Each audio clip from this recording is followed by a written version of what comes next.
Kepala Divisi Penanggulangan dan Pendaruratan Ansori menjelaskan sejauh ini semua pihak sudah bekerja keras dalam upaya pemadaman titik api di wilayah Sumatera Selatan.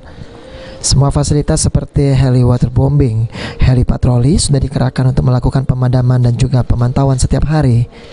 Ansori menjelaskan petugas BPBD Sumsel maupun dinas terkait sedikit mengalami kendala saat menuju lokasi titik api. Sulitnya akses jalan tidak bisa dilewati transportasi yang mengharuskan petugas harus berjalan kaki hingga 3 km. Hal ini harus tetap dilakukan guna mencegah titik api agar tidak meluas.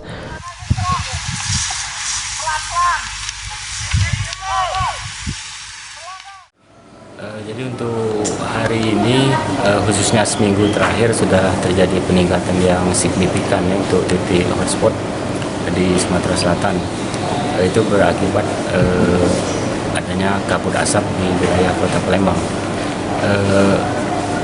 Tim pemadaman darat maupun udara sudah bekerja keras untuk melaksanakan pemadaman ini.